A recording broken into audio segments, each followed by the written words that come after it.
Ladies and gentlemen, yes, very exciting times right now. Music is on fire. I am joined by a band that is going to absolutely blow your mind with their latest album. They are going to take you by storm. Oh, it is Dante Gizzi from Yes Gun. How you doing, my friend? I'm very well, thanks very much, Dino. Thanks for having it. No, thank you for sitting down. What can I say? Let's start it off. Brand new album. Coming out. Yeah. It's coming out in October. It's available in cherry red vinyl, which I love because I love the vinyl. It's cassette, which is back. And you've stripped it all the way down to basically how it was way back, acoustics, like the MTV Unplugged on days. Where did the idea come from to strip an album down and go that way? I think it was kind of all stemmed from, when we were caught in the middle of the pandemic. And I found it really, Jools and I, who kind of write all these songs, we found it quite tough to write new material, to write new songs, and it didn't feel really that inspired. And one of the things that goes in your head is like, if you write some really good material, who's going to get the chance to listen to this? Yeah. Or how can we showcase it? Remember when nobody could actually play shows, we were all kind of stuck in our houses, so we thought, well, do you know what? Why don't we go back to the old sort of songs? And we did a version of Better Days that went down really, really well with the fans. And it was involved with the Nordhoff Robbins charity, and it kind of spiraled from there. We did a video with it, and we thought, and Jules and I just sat down. And we just thought, do you know what? Let's do some more tracks from the old from this sort of old albums, and and it's been such a good buzz, and I've really enjoyed doing it. I've got to say, listening to it, it's so fresh. And I'm old school. I do like the old MTV kind of days where everything's stripped back with the acoustics. It kind of brought the songs out to life, I feel, this album. And it feels like, yes, like you say, you may go into these songs thinking, I've got to sing these songs. I wasn't the original singer to begin with, but I've been with the band such a long time that you are basically the lead singer, you know what I mean? You're part of the parcel. Did you feel any worries about what the hardcore music critics would say about this? Of course. Yeah. Of course, I expect that. I expected that.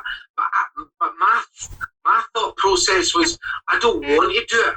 I don't want to recreate it the way it was, 20, 30, 40 years ago, if we go back, 1989, but I don't want to go, and recreate the same old songs. I want to make them it's got to be a wee bit different. It's got to sound a wee bit different, and for me that gave me a buzz to actually sing them, because when you're performing these songs live, and as long, whether I've done it by playing bass guitar, or whether I've done it by by singing, it's been a lot of years doing the same sort of, the sort of style of the way we play the songs. So I wanted to take it a wee bit. I wanted to make it a wee bit different, and I think it really comes across. And you can feel it, even though it's kind of laid back. I still really think, and what I'm really pleased about, and I'm a worst own critic, but I think there's such,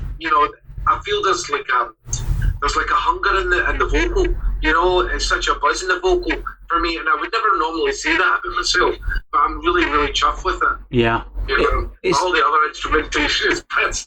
I'm only joking. It's great. It really is. Like you say, Dan, it's just refreshing, and I think we needed that. So you guys have gone with this idea to record this. Obviously, the pandemic hit. What a way better time to do it. There's nothing happening. What was the recording process like for you guys? Because again, with the pandemic, did you go into the rooms, or was it the kind of creative through recording, send over?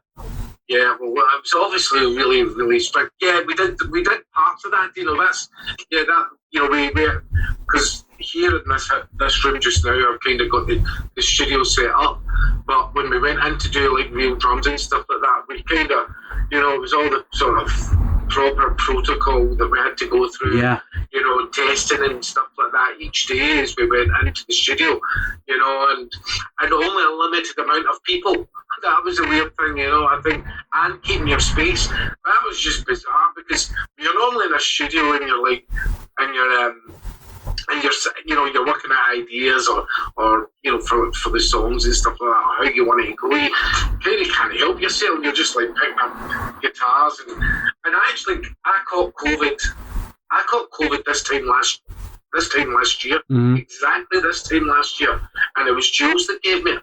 Wow. And that was because I was in the car with him and he was coughing away, and I was like, "Are you sure you're okay?" And he's like, "Yeah, I'm fine. I'm totally fine." The next day, he phones me up and says, "By the way, I've got COVID." And I went, "Oh, shit, that's me. I'm going to get it." And I didn't get it for another 4 or 5 days later.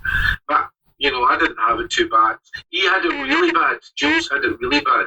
I mean, he was kind of floored for 2 weeks, but I was kind of stuck in my room here and just sort of.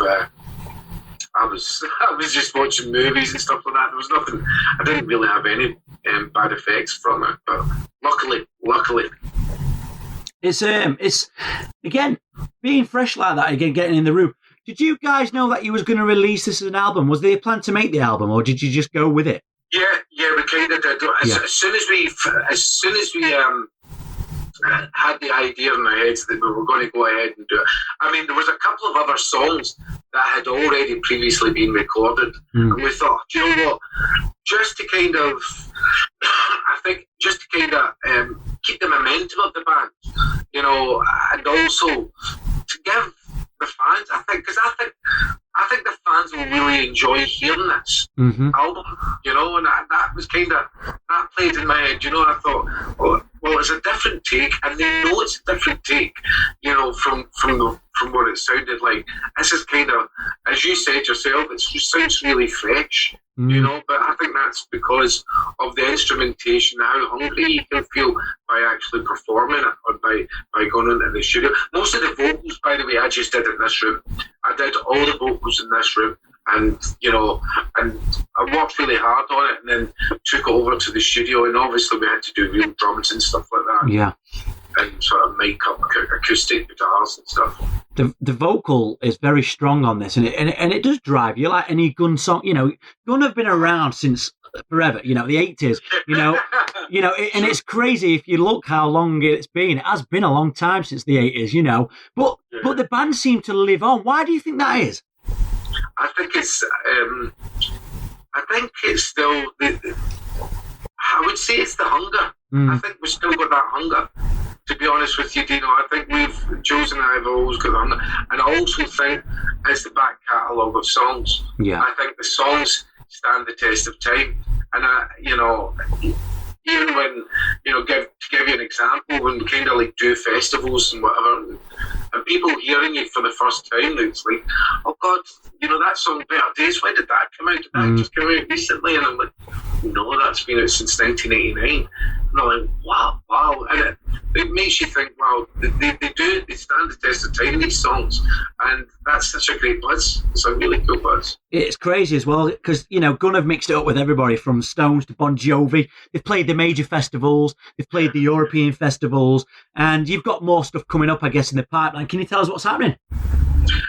Well, Jools and I are going to be to coincide with this, or just before we sort of like come out with the album, we've got a run of acoustic dates that we're going to do, and we've recently just been to Spain, just back from Spain. We're doing a few shows with FM, and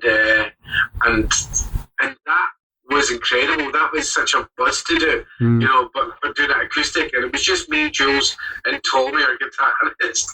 And bless him, I think some of the Spanish fans thought, or the majority of Spanish fans thought, that we were going to be doing a full electric set, and I felt really, really bad. I was like, no, we were going to always be doing this as like an acoustic. Oh, well, it didn't say on the ticket, but we went down absolutely incredible, and it was such a buzz to play the songs, So that was good fun. So we're doing a run of these dates coming up, and then we've got the album coming out, the Carlton songs coming out in October, and then after that, I'm sure there's a few festivals lingering in between there, but I can't remember for the life of me.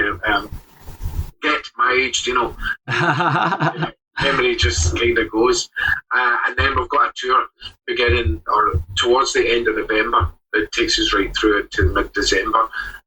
So no, it's good to be doing a run of shows. You know, I think there's about 15 maybe shows that we're going to be doing throughout the UK at the end of the year. So I'm really looking forward to that. No, I'm looking forward to seeing the response of the fans, and all the information is on your website, so people can go and check that out there and get the ordering in now. It's great that you're releasing it on cassette, vinyl, and going all the way back. I think there's nothing better. There's nothing better. I was around at the first time. I'm around the second time to see it, and it's great. And to be really honest, to have the privilege of hearing this, I think this work is one of the best work what's going around at the moment, because you don't really hear the acoustic, and I think you need that at times, and this definitely goes that way, and you're firing all cylinders again. Yeah. Oh, thank you so much. That means so much for me to hear that. You know, I really appreciate it, really do, but. It's great stuff. And I want to say thank you for joining me. Ladies and gentlemen, check all this stuff out on the website. It is Dante. Thank you so much for joining me. Thanks very much, Dino. Cheers.